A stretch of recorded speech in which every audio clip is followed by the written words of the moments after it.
So welcome everybody. I feel it's time to start.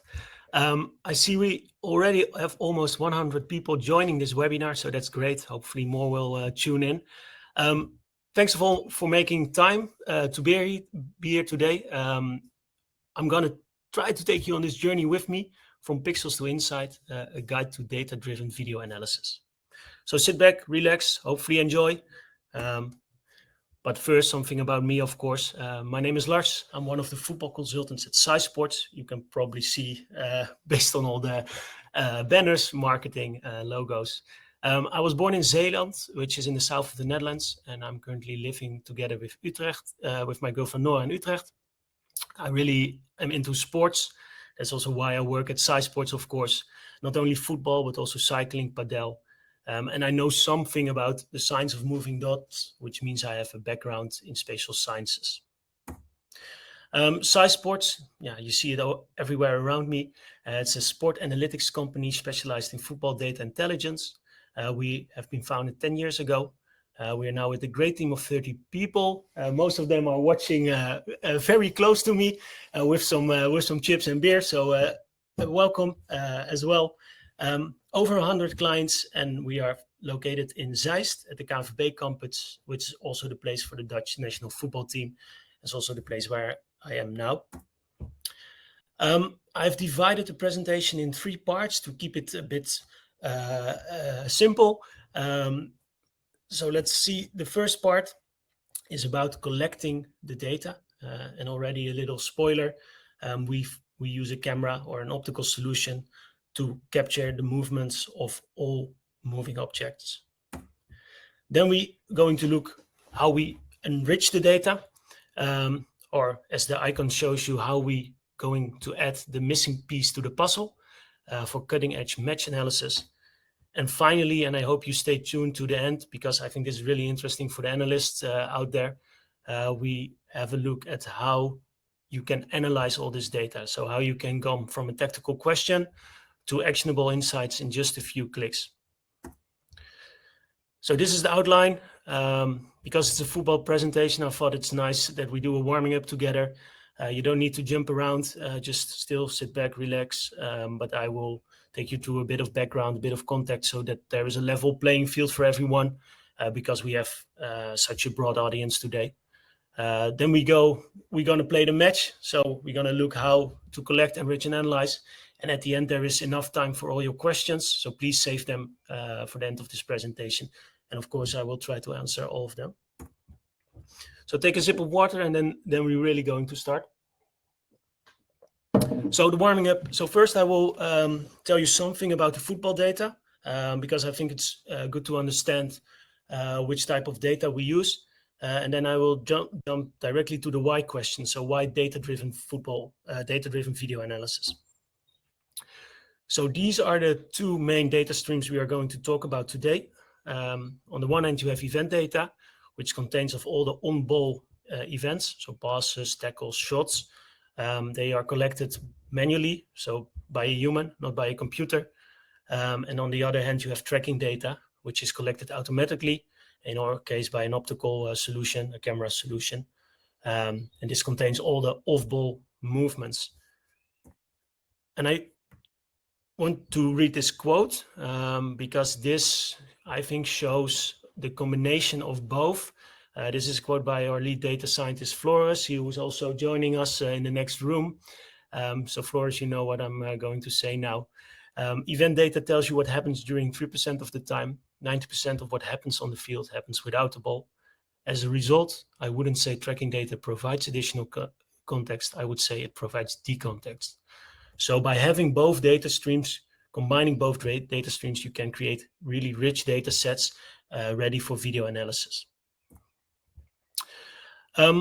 Before we're going to look at how, so collect, enrich, analyze, I want to start with why data-driven video analysis, why we think it's important or can help you. In this picture, you see a setup of a video analyst during a match day, can also be during a training. I think the analysts joining today recognize this setup. So during a match, you have to imagine that the video analyst is standing somewhere high up in the stadium, controlling the camera with his right hand, and annotating each event with his left hand on the keyboard while he is in touch with the coaching staff, which are on the bench. It's a hell of a job. I met a few of them, or a lot of them actually, from the Netherlands, and I still don't know how they do it. It's a really important job as well, because they are actually the eyes of the coach during the game or during the training, and they are really great at translating tactical concepts into data. However, there is a limitation, and that's time. It's quite time consuming to do this, especially if you need to do this for multiple matches on a tight schedule. For instance, an opponent analysis based on 3 or 5 matches. If you have to watch back all those matches and annotate them by hand, it takes a lot of time. So this is actually where we want to help, where data-driven video analysis can help by freeing up time and being more efficient in your workflow. So there is more time to really deep dive into key moments and patterns, which we generate automatically from the data. Okay, so I think you now have a broad understanding of the football data and why we do this. Let's have a look at how we do this, and let's start by looking how we collect the data needed for this great data-driven video analysis. So I already explained we are using an optical tracking system or a camera. There are multiple methods to track a match. Can be a camera, can also be GPS or LPM. We use a camera because it collects the movements of all moving objects, so also the ball. Players don't need to wear something on their chest. So I think that are the most important reasons for us to use an optical tracking system. We are camera provider agnostic, which means we can work with almost any camera. So we are not recording the game ourselves, but we rely on partners such as Game On, Speedeo, Panores, which have these cameras put in the stadium, and we get the video recording from them. Which is also interesting is that we are currently working together with Second Spectrum in the Danish First League, and there we are using 2 iPhones to record the match and generate tracking data from it. So yeah, you can use almost any camera, I would say. So before we put this recording in this black box, in our magic box to create tracking data, we need to do some preparations. The algorithm needs to know which player is which on the pitch. You can do so. I think here is my my number on my shirt. So you can see I'm number 5. I'm Puyol. So we need to tell the algorithm who is who, and also need to prepare the cameras before we push everything to the computer vision pipeline. Takes around 1 to 2 hours for one match, and depending on the quality of the video, we generate 90 to 98% of the data automatically. Of course, we do some manual checks to make sure the quality is and the accuracy is as high as possible, and we correct for missing or false tracks, which means that, for instance, there is a goal, the players come together in a group, the camera doesn't know who is who, then we need to correct for that, so we have the best data possible. For one match, from video to tracking data, this ends up in over 3 million data points per match. So I would say it's big data. You have the coordinates of all moving objects, 25 frames a second. So that means not only the ball, but also all players and even the referees if you want. So that was in like really quick pace, how we go from video, so how we go from pixels to tracking data. Now I'm going to try to explain you a really complex part, enriching the data. We have a great data science department with some really smart people. So I'm not going into really much detail because they will get mad at me. But I'm going to try to explain the most important parts, which are also important to understand the data-driven video analysis. To explain this, I'm going to have a look at the pass event as example. So you see on the screen, you see a pass from player A to player B. Nothing special. But if you look at the data, you see there is a difference between the different data providers we work with. So we are data provider agnostic. We can work with any data provider. But first we need to parse the data, which means we need to correct for the differences. So for instance, highlighted in green, you see different name of the pass event. Highlighted in orange, you see that the different providers use a different coordinate system. So what we do, we create one common language. We call them our SciSports events, by parsing the different providers into one format, let's say, flat table. However, this doesn't solve the limitations in terms of accuracy, which means the data is collected by humans. Humans make mistakes, we all do, and mostly the mistakes are in location and timestamp. And I'm going to show you a little video which hopefully makes clear what's happened. Let's see if you can see it. Yeah, so what you see is tracking data, so the moving dots, and the red crosses are the event data. And you see they are not in sync, right? So you see, for instance, this pass, the location is different, but also the timing is different. Let's go back to the presentation. So that's something we need to solve first, and that's a really complex thing. So aligning the tracking data and the event data, it's complex, but that's what we do to get the best quality data possible. So when we have parsed the data, we have synchronized the data, then still we have this pass event, right? What we then do, because we have event data and tracking data, we turn on the lights. So imagine yourself being in a stadium, the lights are off, and there is one guy with this spotlight following the ball. That's the event data. Now the tracking data comes in. So someone turns on the light switch, and now you see everything on the pitch. So you not only see the ball, so the event, so the pass, but you also see your own players and the opponent players. And this is powerful because from here, we can create contextual insights, meaning we can add information to this pass event. For instance, now I can see it's a pass between the lines. I can count the number of outplayed opponents. And even I can see the defensive shape of the defensive team changing when the pass occurs. So this is all extra information, crucial for the video analyst, crucial for your analysis, crucial to help the coach answer questions. So that's a pass example. You also see, like, I draw a dotted line. You can also, for instance, look at deep runs, or maybe some other examples, counter pressure, which we will discuss in the next part. So how does a team behave in transition after they lose the ball? But also physical data. I'm talking a lot about tactical data, but also physical data. So because we collect the movements, you of course have distance, sprints, acceleration, interesting stuff, of course, but it becomes more relevant if you put it in a tactical context. So was this sprint in position, out position? Why did the sprint happen?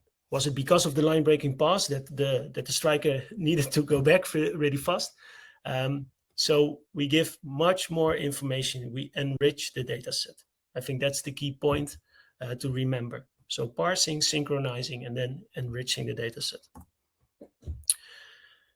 When we do so we collected the data, we enrich the data. Now I think it's time to analyze, and I think this is the time where the video analyst gets really happy. Again, I'm using an example to explain this. I'm using counter pressure as an example. So that's pressing the ball directly after losing it. So here you see an example of Mbappé against Uruguay. I think after seeing the match against France, Netherlands, I think they will have a hard time getting the ball back. But yeah, that's how it goes. So what happens? The coach has a question after the match. How did we press against the ball after losing possession? That's a typical question you can ask to the video analyst. Nowadays, most video analysts then need to watch back the whole match, maybe even 3 or 5 matches, and then tag each moment. But what we do, because we have this enriched data set, we can generate the answer automatically for you. And the video analyst is really important in this phase because he is the translator of the question. So maybe he will ask himself, so how long did the press continued? How many players were involved? 1, 2, maybe more. and at which speed, intensity did the pressing player move towards the ball. Was it a high intensity or was it just a slow press? Whatever, you can tweak around all these conditions based on the data. So it's also changing the perspective how you look. So currently we are still a lot looking with our eyes, but now you ask the computer to give back all this information. And this is how it looks in our tool. It's called the Performance Center. It's really intuitive. I will show a video after a few slides where you see me creating this analysis. So this is the counter pressure example. You see it's in the attack to defense game phase. So there are also the game phases, and you see the conditions. So these are the parameters or the buttons you can turn. Why they are there is because every team has its own playing style, and we won't want to limit the analyst or the coach by giving presets, so they can play around with the conditions themselves. So what do you get back from the system? Not only the moments, but also the data. So the enriched data. In this case, you see an example of, for instance, the duration of the press, the intensity or the speed, but also the coverage of the defensive team. So it's much more than just giving back moments, clips. This is how it looks visually. So video, of course, because we use an optical solution, we also have the video of the whole match. So it's linked to the event, and it's also linked to a 2D perspective, which again gives a different perspective of the same information. And I think it's good now to show you how easy it is. Let's see. So here you see me making an analysis and playing around with the conditions, and I will be quiet for a bit. So number of pressing players, and then you can add the condition. And then you see all the moments right in time. You can inspect them in the tool, in the Performance Center itself, Video 2D, select the columns, so the data you want to get back. And we also give you the option to export the clips. And that exporting, I think, is also really important to mention that we know most video analysts have their own workflow, and we are not there to say you need to do it differently.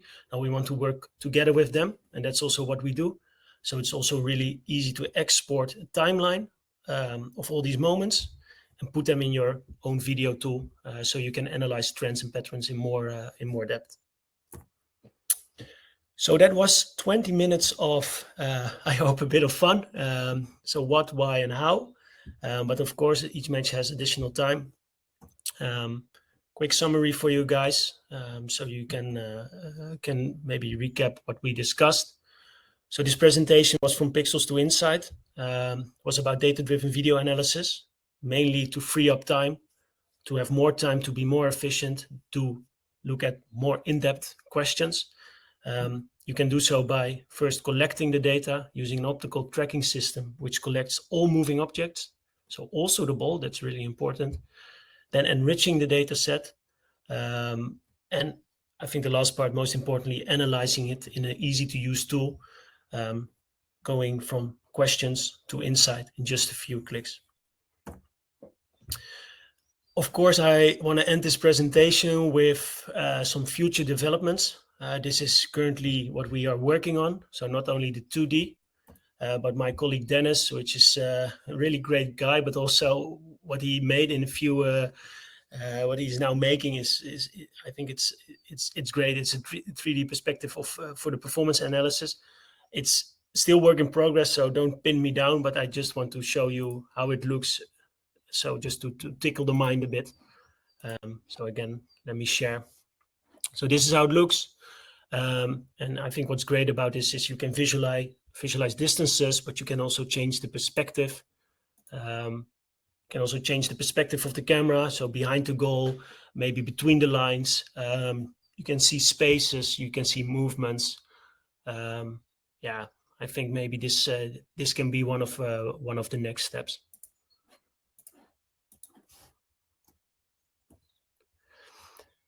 I think you see the presentation again. Yeah. So that was already 20 minutes. I can talk for hours about this subject. If you want to talk for hours with us, you can get in touch, of course. You can send an email to sales@scisports.com, and we will, of course, try to come back to you as soon as possible. But I think it's now time for some questions. So I will have a look at the chat. But first, again, thanks for joining, and yeah, hope to speak to you soon. So I will go to the chat. Let's see. I will click here. So this is a question that comes in. I hope you can see it. It says, does the camera track ball end around or the whole field at all times? The answer is yes. It tracks the ball, all players, referees during the whole game. The camera stays on during halftime, but then of course nothing is tracked because there is no game going on. But the answer is yes. So good question. Thank you.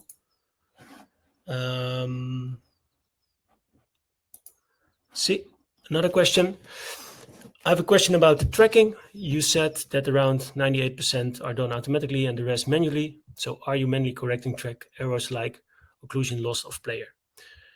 Again, a really good question. So thank you. And the answer is again, yes. So we manually correct for tracks, for missing tracks, false tracks, for both players and ball, so that the data set is as complete and accurate as possible.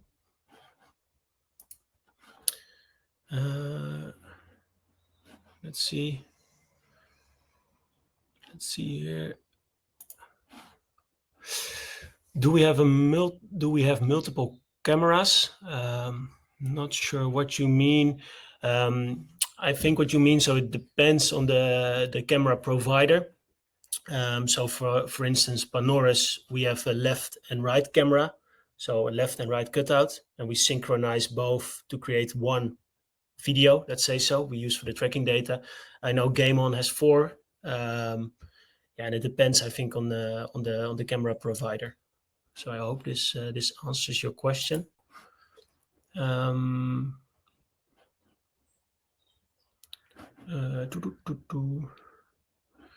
see, I have answered this one. Let's go for this one. Is data in an easy to utilize format for analytics tool like SAS, or the last one? I don't know. So it depends on which data you mean. So what I said, the event data itself is a flat table. The tracking data also, when we combine it and put it in the performance center, if you then want to download the synchronized events, you get them back as an XML, so it's as a text file. And I'm not sure if it's possible to put in those tools. So yeah, if you want to know more, please reach out, and then we can look in more detail to this question.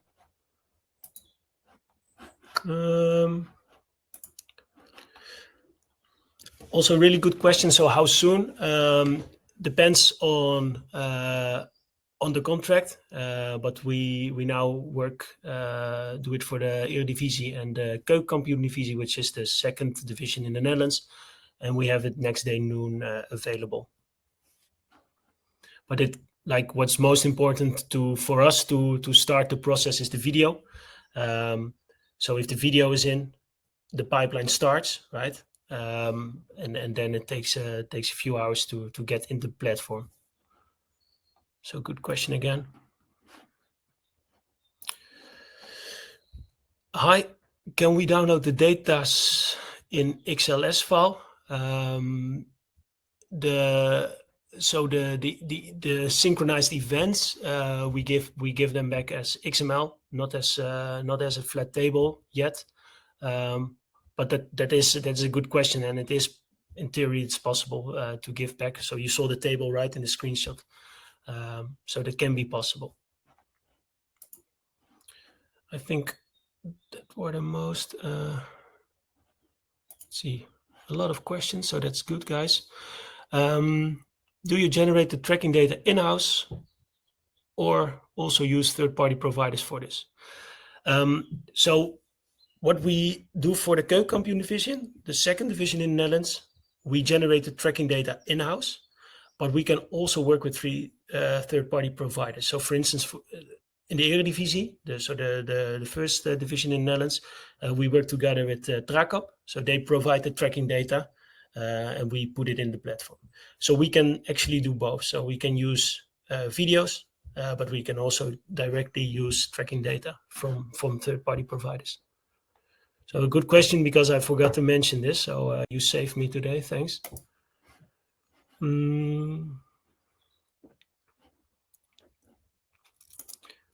Let's see, another question.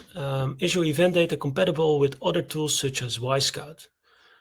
I'm not sure what you mean with compatible with other tools, or which tools. But what we do, so the event data from Wisecout or from Instat or from Opta, we parse it into one generic format, which we call SciSports events.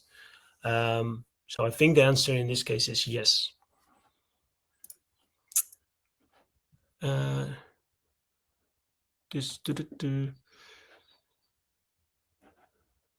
Let's scroll down, see if there are more. See, so how accurate is the distance covered and speed for each player compared with a GPS tracking? Yeah, this is a question we get a lot, and this is really depends on the setup. So and also where the match is played. For instance, in a bigger stadium, it's not possible to have reliable GPS tracking because the signal is blocked. So then you can, for instance, use a local system, LPM, which has a really good accuracy. But overall, the accuracy of an optical tracking system is great. So I'll click this one away. Let's see, is there one more?